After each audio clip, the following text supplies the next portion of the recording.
Omkrul, geskryf deur Margaret Bennett, voorgelees deur Margaret. Wie het gesê Oktober is mooi?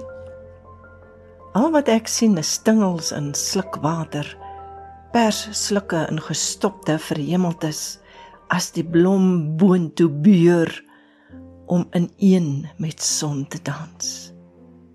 Wie het gesê Oktober is pers? As kreune slot sukkel om oop te breek, flenterflaters was wil vashou, as lug in lig stoei om uit te bars, skoonheid ingehou in verlore trots.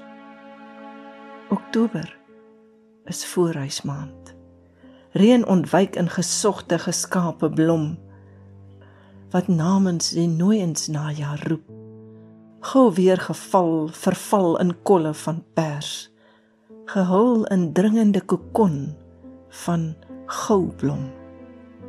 Oktober is omsoom in tooisels, onthou hart, roepval ruikers oor kampesprooi.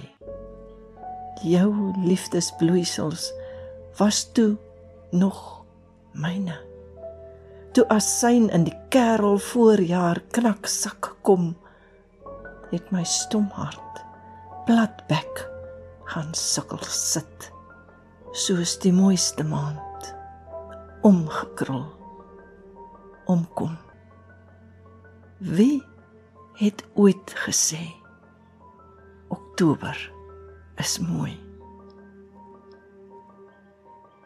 Dit was Omkrul, geskryf en voorgelees deur Margaret Bennett.